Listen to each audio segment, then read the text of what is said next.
Sugar Honey Bubble Tea, a podcast aimed to amplify Asian women voices while navigating race, dating, and wellness. I'm Ange. Hi, I'm Toby. And before we start today's episode, please go follow us on the Instagram at sugahoneybbt, at sugahoneybbt. And we post a lot of podcast episode related segments every week, so make sure you follow us there. And if you like our podcast and Instagram content, please consider donating to us via PayPal. There's a link in bio on our Instagram. We'll give you a shout out on the pod, and make sure to specify if you want your shout out to be in an English episode or in a Mandarin episode. And you can also submit a question and we'll give you some unsolicited Taiwanese auntie advice. Yes, hon. And today we have one very lovely PayPal donation. Sugar daddy. You can also specify your pronouns if you would like. Or otherwise, we're going to refer you as cunt because it's gender neutral. So let us know. He, she, they, them cunt. Yes. So please let us know your pronouns. Yeah. Let's just give him some unsolicited advice. So he also submitted a question. I'm going to read it to you. So he said, whenever I like someone, I start building a complete fantasy with them in my mind.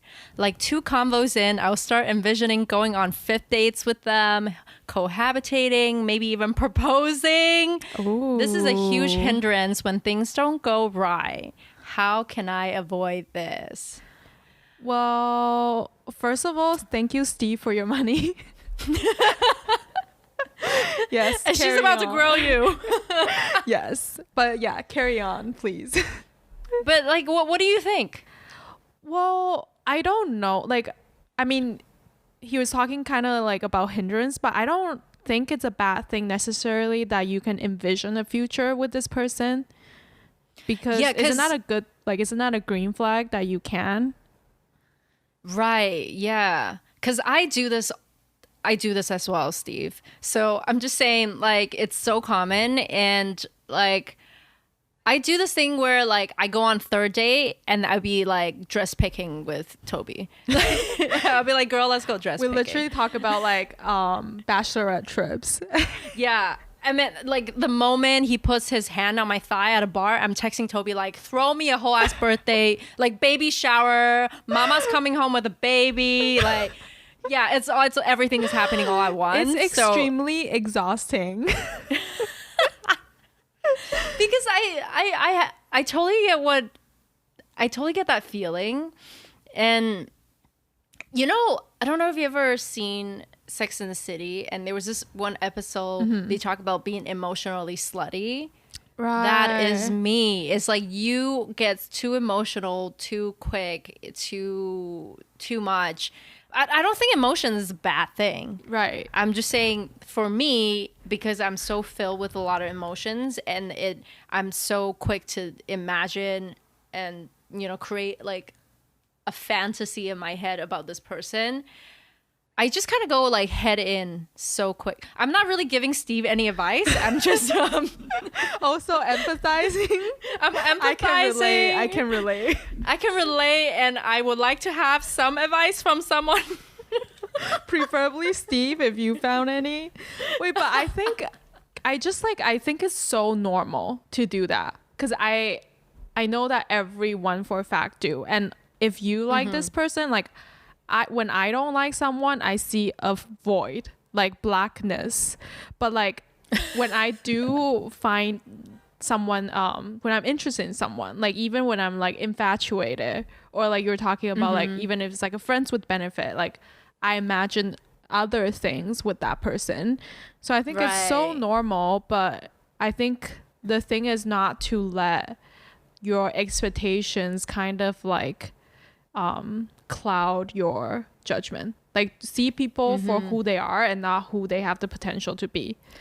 Wow. Oprah. Okay. This is my advice to myself. Also, honey, I'm giving you advice I never take myself. But if you want the other, you know how like you're in that stage where you're like, I want the other person to like me. You know, like I'm always I feel in like that stage. yeah, I feel like I'm putting in a lot of effort into this, and like I am imagining this whole ass future with this person, and I hope this person do the same. Here's an advice I'm gonna give you. How to drive a bitch crazy 101. And I say bitch here because it's gender neutral. A bitch hates it when you focus on yourself, Steve. So true. Like if you are thriving and you're like, you know, posting picture, living your life, your ex is like WYD. Honestly. Thirst trap, thirst trap, thirst trap. Thirst trap. Just be toxic. Just be toxic online and get the attention you deserve. So yeah, please don't take any of this advice. Also, I do have a very a very logical advice. Okay. I was looking at this person Amber Killa's TikTok. I get a lot of my life advices from TikTok now because, you know, I'm a Gen Z and like, thank you. But she was talking about how there's like 3 circles of a healthy relationship, of how to build a healthy relationship. And it's connections, compatibility, and commitment. So I think basically when you meet someone, it's good to vet them through the process, like connections. When you see them, like, are you physically attracted to them? Are you flooded when you see this person? And then compatibility, like, do you guys have the same views, values, interests, etc.? And then commitment, which is, you know, do you guys want the same thing? Are you both seeking long-term partners? Are you both seeking a casual thing? And all these circumstances, like these 3 circles exist in circumstances and timing. So when you can vet someone through the 3 of that means you have the basic foundation of building a healthy relationship. You know, and you can go ahead and imagine a future with this person all you want because it might actually happen. Yeah, because all 3 align, hits all the boxes. I find that now that I'm looking at these 3 C's that you just said, and thinking about some of my past relationships, some of them definitely did not hit like a few. Like, have you ever hit anything? Have you ever been like, okay, I dated this guy that I thought were both committed, right, compatible, maybe, yeah, connection, like it just did not work in the bed. Really? And yeah, it just did not work. In what way? Like in a physical sense, like it did not work. Oh, yeah. I mean, I have a lot of questions, but we'll talk about that after this. But yeah, definitely like tick all 3 boxes, and if the timing is right. But I also heard that there's never good timing. You know? You think? Like I kind of believe it. I feel like you make timing work. You kind of just if you really want this relationship, if you really want this person, you make it work. But then sometimes I'm like, if I have met this one person at a different time of my life when I feel less mentally ill, it might actually work out. But then is that different time of your life in the future? Could be, because you don't know how you are going, like what you're going to be in the future. Like how you're going to think. Like we always think that we're going to be more mature in the future. Like look at me now, I'm 28 and I'm still you know what I mean? Like we always expect ourselves to be like so much better in the future, right? Yeah, and we just like gaslight the fuck out ourselves now. They're like, oh, you know, like down the road, I'm going to make a lot more money and this is going to work out. But like, bitch, you don't know. You might be bankrupt. You might be dead, if anything. That's really comforting. But also. Yeah, like timing is just. Yeah. But also construct. just like every time you have a conversation with an Aquarius, by the end of it, it's always going to turn to some sort of conspiracy and some sort of construct. But also I feel like just be like, it's like normal to envision something. Like sometimes when I feel like I'm just so obsessed with this person, I simply allow myself to be. I just have like this fear in me that if I do that, I'm going to be even more obsessed. So I just turn everything off and cry and just be depressed, you know? And there's nothing wrong with that. It's, it's all emotions, and all emotions are fine. But I do have to say, sometimes like I catch feels after I sleep with someone, which we talked about in other episodes. But when you really think about it, and which is something that Toby, you and I were talking about the other day about like love languages. Right. It's like if you take sex and sexual attention and like being desired out of this relationship or whatever this thing is, what is left of that relationship? Because for me and for you as well, our top love language is physical touch. Yeah. And we were talking about how physical touch, like people with physical touch as their top love language, often confuses sex and physical touch as love. Yes. Or you just shouldn't be having casual sex. Like, I feel like sometimes people are like, oh, it's like different, it's sex and like it's different than love. But people with physical touch as their love language, like there's nothing casual about sex. No. So it's just like, I can't do casual sex. Yeah. And even if I like, sometimes I'll be like, oh, you know what? Like I can totally do this. And like a few months in, I'm like, I love you too. Like it's just like, I am in love, because it's just like, how can I, like all these little things that you're doing, they might not be coming from like love, but they're reading as love to me. Yes. Yeah. Because physical touch and quality time as my top love language is going to speak to me and my brain as love. Exactly. And it could really be confusing. So, if you hit all three, good for you. Imagine a future with this person. I hope, you have a great life. But if you don't, maybe kind of reconsider and get to know the person a little bit more. And and see if, kind of like take your expectation out of this equation and see if they actually fit in your realm. And if they don't, time to say goodbye, Steve. Or have these conversations like early on and then say goodbye. Yeah. Well, speaking of goodbyes, how are you? I know you recently just left Taiwan. Yeah. I mean, we both did. And I mean, I was only away for like a month-ish. I kind of lost track of time, like a month and a little bit. But it was kind of chaotic. Like traveling in a pandemic is very chaotic. And there are a lot of like things to do. And then when I went back, Taiwan just entered lockdown. So it felt kind of silly. To be doing that whole trip. Yeah. But I mean, I mostly went to just like spend some time with my family, and I also like, I don't know, this is like my third or fourth quarantine. It's ridiculous.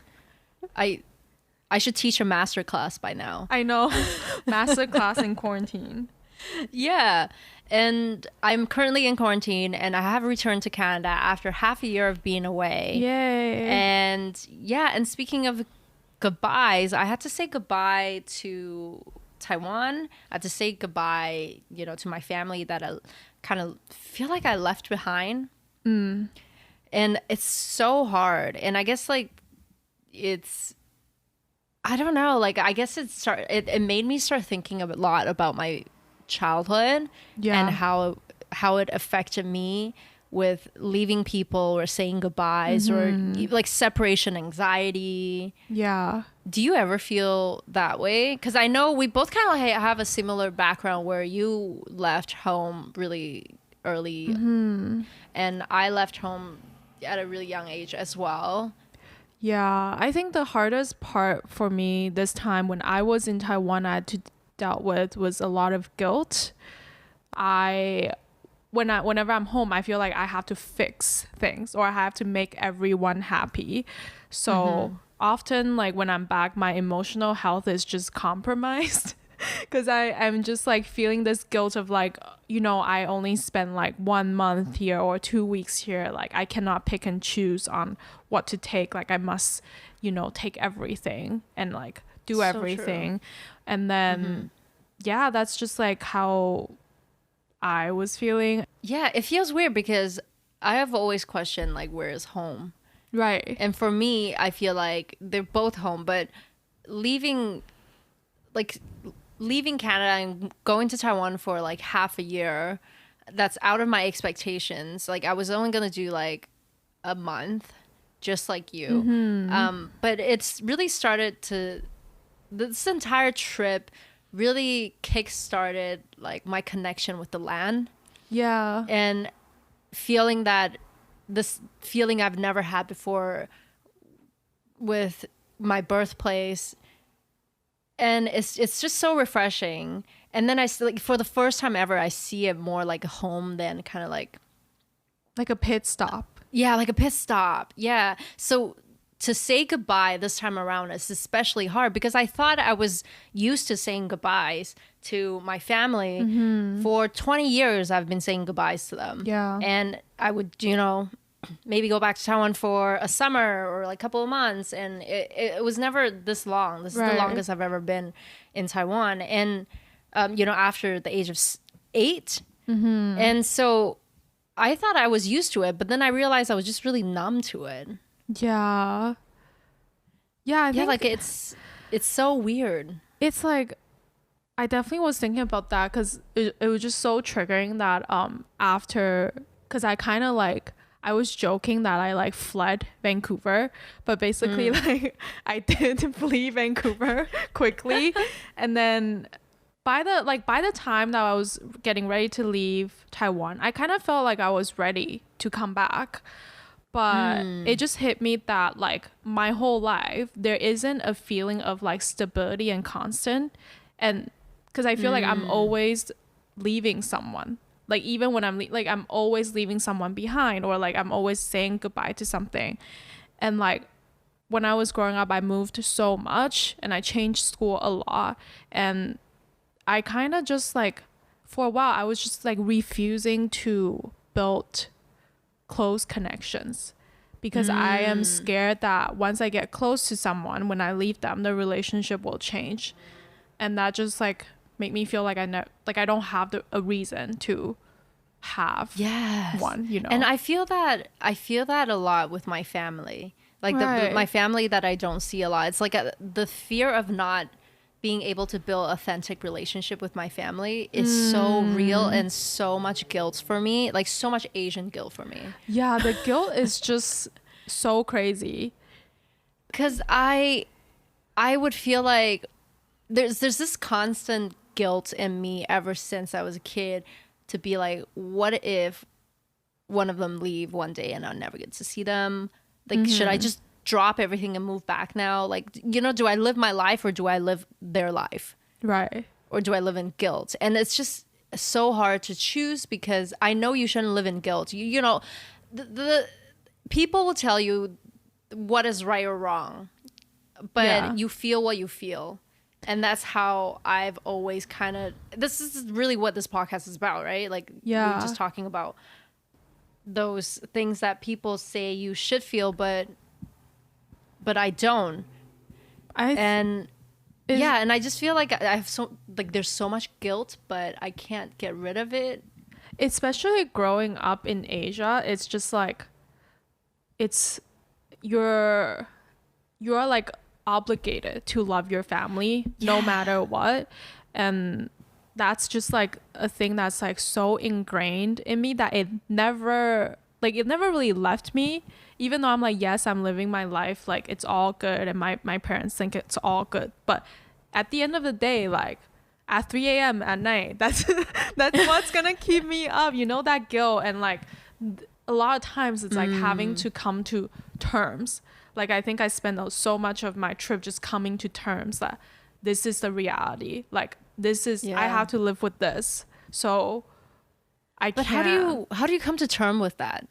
I have to like almost kind of get grounded in reality that I live in Canada, this is my life, it's different from a lot of people. My relationship with my family is very different from a lot of people, and I just have to allow myself to be that.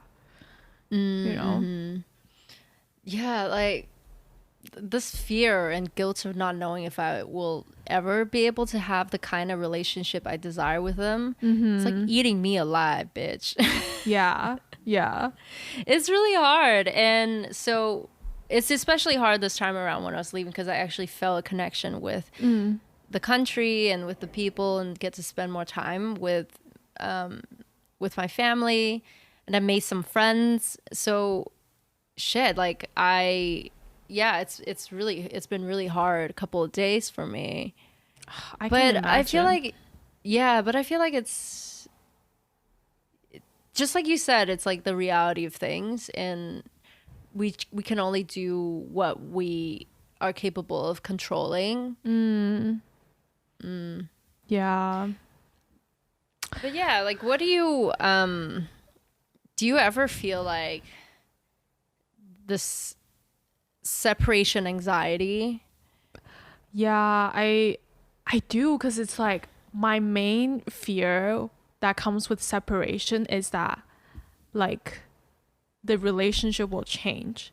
Because it's kind of like silly, but for like a long time I don't really see the value in myself, like I'll be like, oh, why would this person want to be friends with me? Like once I leave, they're just gonna find someone who's like so much better, and they'll just be friends with, like these type of things. Yeah. So it's just like I still haven't been able to find like security in a lot of my like friendship and relationship. You know how I talk about commitment issues a lot? Yeah. And I was reading up on I was trying to diagnose myself. I'm like, what is wrong with me? Yeah. I am mentally ill. Yes. So I was looking up commitment issues, and and definitely like what you said earlier about like the fear of building real connections with people, because the fear of, separation anxiety and abandonment issues, and yeah, that's really a commitment issue, because I'm fearful of committing to someone or building authentic connections with someone. And so I read this thing where it says commitment issues experienced within the context of an intimate relationship setting may be the result of attachment insecurity. And then I was like, bitch, what is attachment insecurity? And I clicked in. It was triggering. Absolutely trigger. Because it's so real. It says that attachment insecurity can manifest with 3 different thought patterns and behaviors. The first one is fearful avoidant. So for example, it's like, I want to be in a committed relationship, which is me. Like, I want to be in a committed relationship. I'm tired of casual relationships, casual sex. Never works for me. But I'm afraid that I may get hurt. And the second one is dismissive avoidant, which is like, I read it and I'm like, this is a whole ass bitch. I want to be this bitch. It says, I do not need you, nor do I need you to depend on me. It's like avoiding and ignoring people. Like, I don't want anyone. Like close off, basically. Yeah, close off, basically. And then the third one, which is what you were saying just now, anxious, preoccupied. Yeah. It's basically like, I really want to be close to you, but I do not think you want to be close to me. This is so real. This is very triggering. Yeah, honestly, like these type of like attachment styles, we'll definitely like do more content on that, but it's basically like everyone's. I mean, if you're securely attached, like good for you, but live a good life. Yeah, but because like growing up, you have so many like physical, emotional needs and etc. And not all your needs are gonna be met by your parents, because they're also like individuals that have their needs. So when your needs go unmet, it's pretty much like childhood trauma, and it kind of like forms into like these type of attachment styles that you were talking about, that kind of cycle through your relationship and your friendship throughout your life. Yeah. What are attachment styles? It's basically like kind of like what you were just talking about, like the attachment insecurity. So like anxious attachment, avoidant attachment, and fearful avoidant, which is a combination of anxious and avoidant. Yeah, Well, so that's the devil. I personally find that this is gonna be like a little bit generalizing, but I find that a lot of men are avoidant attachment. Like, Oh, so like they I do not need you, nor do I need you to depend on me, kind of thing. yeah, like they don't want to get close. Like they are kind of afraid of intimacy and like, you know, emotional vulnerability and all that. And then anxious attachment is more like you're afraid that the other person won't like you. So it's kind of like if you know, like your boyfriend hasn't texted you for 3 hours because he's at work, and you're like, do you not like me anymore? Like, do you not want to be with me? Like, kind of like that. And then fearful avoidance, basically just a combination of both. It's you know, I want you to want me, but I refuse to let you want me. I refuse to open myself up and, you know, be honest about my feelings about with you or about you, kind of thing. Yeah, and it just makes so much sense. It makes a lot of sense because I'm definitely anxious, preoccupied. Yeah, because it's like I was also reading about these, and it's like people with, you know, like anxious or anxious avoidant tend to seek people with avoidant attachment because it just like feeds your pattern in a certain way. Like it just kind of like goes in the pattern for you. That's why you're like, oh, my relationships always end up like this. I always want someone who doesn't want me. I always want certain type of people. That's because you're just cycling through your attachment styles. You're just doing it the same thing over and over again, you know? So like once you recognize which attachment style you are, then how do you then, I don't know, heal? I'm still trying to break free. Like I see it, but I can't help it. You know, it's like you have to like disrupt the pattern. Well, okay. Well, I have this one thing that I feel like I sometimes transfer my attachment to my romantic partner, hoping to receive the attention that I lacked when I was a kid. That's normal though, right? Yeah, I guess. Is that called daddy issue? Yeah, it's called father complex, you guys. Like honestly, this is so real. Father complex. I feel like I'm like on two ends of the spectrum where I either is very like distance from the person. I don't want to get close because I feel like I might get hurt, or I just feel like they're not gonna like me. Like there are certain aspects of my life that I'm very, very confident about, and there are certain aspects of my life that I'm not very confident about. And to see if my other half is very confident in that realm makes me actually less confident sometimes. Oh, really? Yeah, sometimes if like the other person is like super confident in, you know, I don't know, like building a relationship or whatever. Right. It makes me feel like, wow, they're so much better than me. I am trash. It is so real. Oh, so and then the other end of the spectrum is me just transferring all my everything, attachments to my partner. And either way is very toxic. Either way is unhealthy. And I'm, you know, over the years, I'm finding the balance in between, which is called focusing on myself. Drive a bitch crazy 101. Love yourself. Honestly, self-love is the answer.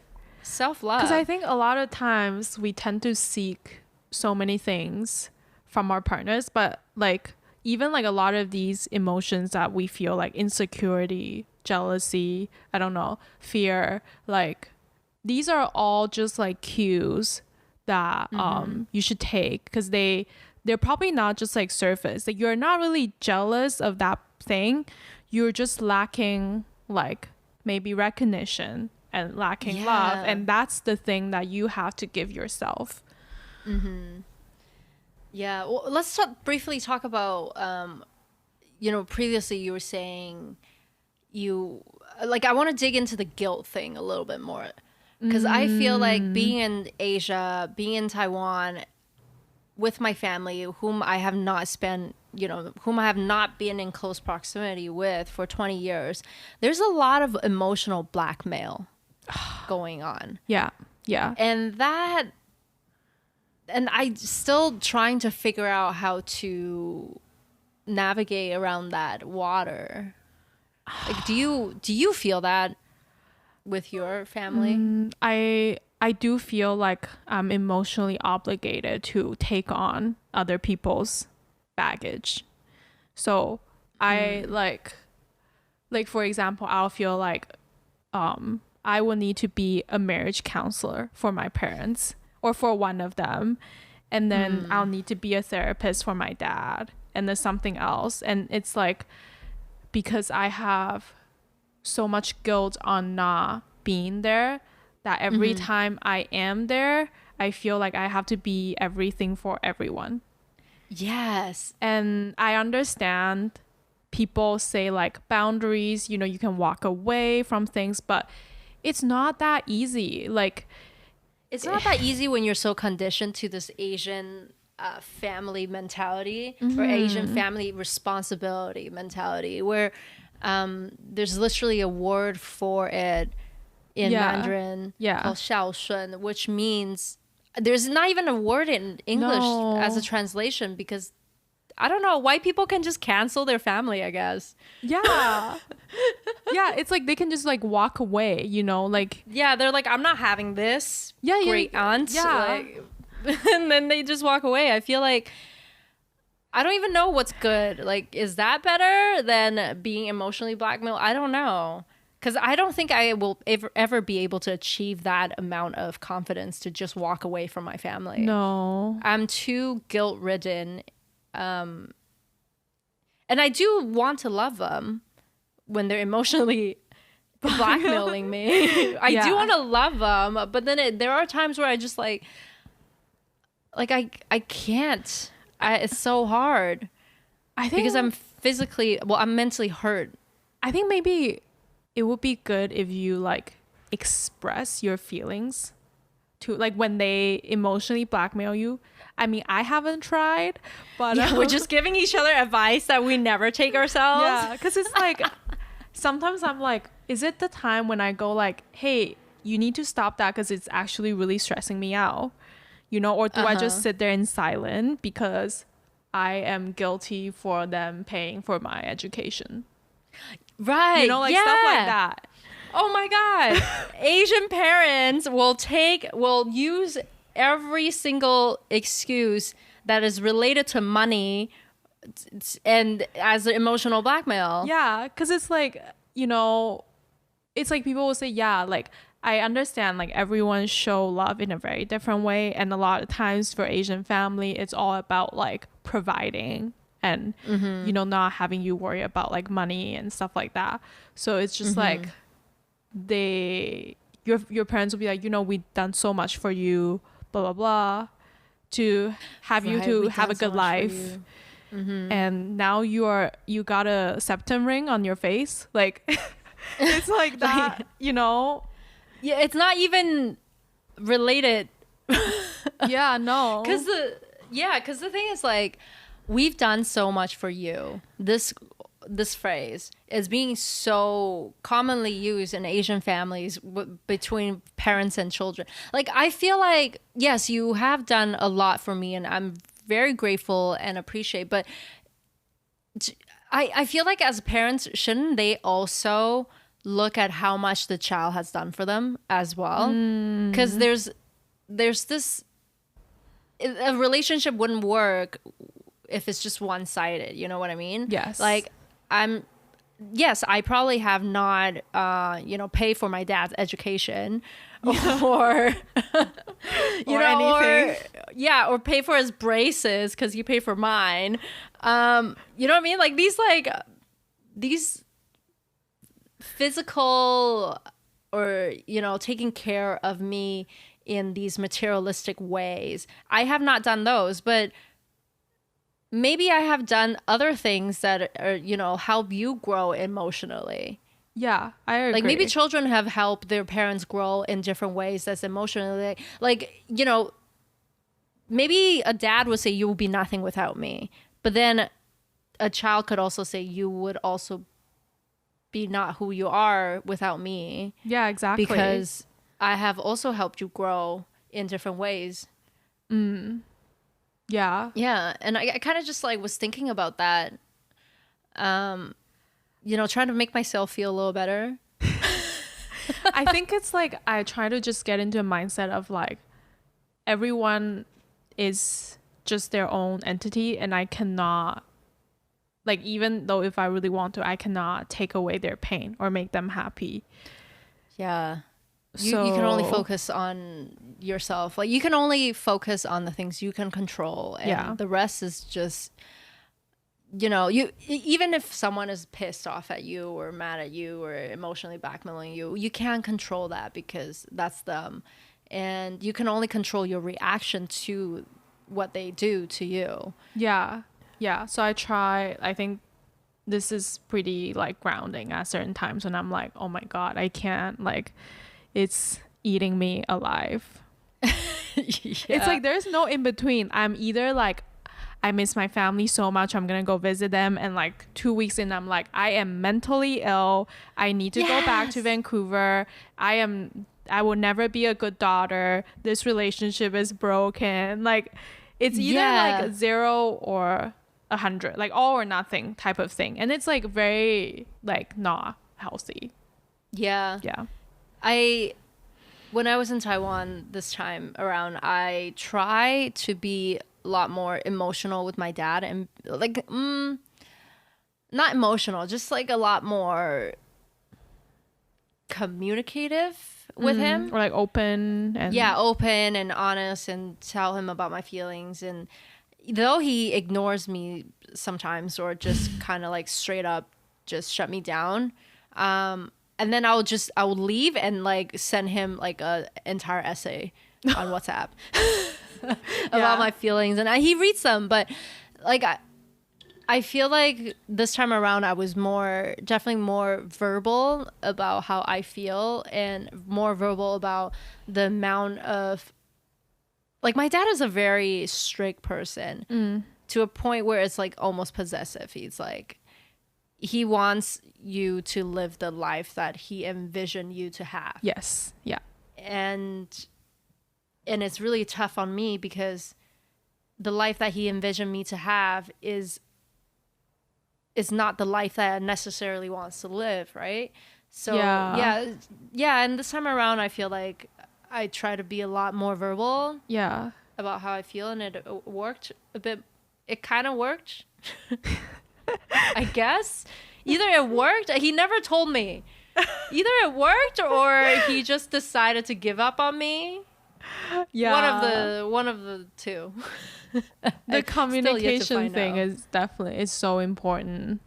I feel like, and I feel like the relationship between daughters and father in Asian family is so different from any other relationships. In either in different culture or either in different, you know, relationships in the family, like father and son, is so different. Like father and daughter relationship is like a relationship filled with, well, mine, I don't know about some other people might have really good relationships with their father, but mine is, from my experience, is one of the most difficult ones to navigate. Yeah, for sure. There's just like come to a point where there's just like a lot of sadness, you know, and it's especially when I realized that like he doesn't know who I am.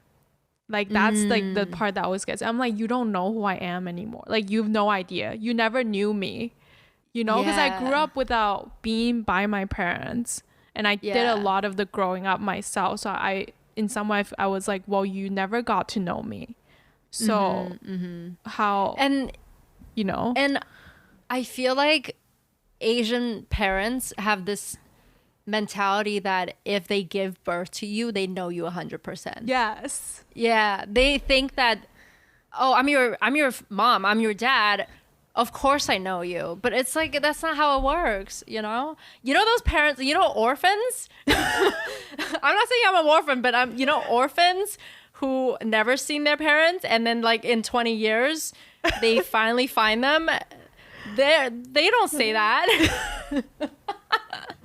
Yeah. But you know, I know it's not equivalent, but Asian parents have this, usually think that they know their child quite well, because they've given birth to them, or they know what's best for you, almost. Yes, Yeah. yes. But I think just like live your life, because I mean, In conclusion, because honestly, it's like I was so worried about a lot of like the physical stuff. Like I was really worried about my tattoos and my piercings, but I think like at one point they just like got over it, you know. And your dad saw your tattoos? yeah, my dad did, my mom did too. Well, my mom saw 3 of them. She still hasn't seen the rest, but she's just like, oh, like why, you know. But she's kind of like, well, it's your body, not mine. True. She's so woke. Yeah, I think she's just given up. Maybe it's an antidepressant. She's like, hands off now. Drugs work Drugs work. sometimes. But yeah. So I feel like that was some great talk. Definitely food for thought. And yeah, we actually celebrated our first year, like 1 year anniversary of Sugar Honey Bubble Tea, and it's super exciting. Well, correction, we haven't really celebrated yet. We just put out a giveaway. Yes. But yeah, I can't wait to see you. Oh my so we God. can actually drink to this success. Yes. Accomplishment. We more have like. not seen each other in so long. You guys won't even, you cannot Like half even a year. imagine. Yeah. Yeah. And so, yeah, I love to do a mid-year review on 2021 and kind of like, you know, talk about our journey with Sugar Honey Bubble Tea hitting 1 year mark, and, you know, all the exciting things that I have, you know, we have planned for the rest of the journey, you know, moving forward. And I'm just super excited, super excited for where this will take us. Yeah. And now that we're physically reunited, we'll be trying to come up with more exciting things and collabs. Literally what I just said, hon. Okay, I'm just kidding. I'm just kidding. am just like mentally ill. I'm just kidding. You're talking about collabs. Yeah. We hopefully we'll be able to get some exciting guests on our podcast. Yeah. And if there's I can't wait. Like if there are any topics that anyone is very interested about, like you can always DM us and we'll, you know, try to find someone who's entangled in that area. To talk about it. Yeah. Yeah. Like, for example, if you're gay and you want to hear about gay men's emotions, let's get a gay man on the podcast. Looking for gay men. Gay men wanted. Gay men wanted. It's Pride Month. Not anymore. Oh, it's July. Time What is isn't real July? anyway. July, Time is construct. I don't know. Summer? Is July anything? Probably not. July is a void. July is hot girl summer. July, I'm spending half of July locked up inside. So July to me is nothingness. Pure nothingness. Anyways, let's wrap this up. Yeah, if you enjoyed our episode, make sure you go follow us on Instagram at sugahoneybbt, at sugahoneybbt. And you can also keep up with the mommies at bbtmommy and at sensitivebow. Yes, absolutely. And that's it for today. Thank you guys for tuning in to Sugar Honey Bubble Tea. See you guys next time. Bye.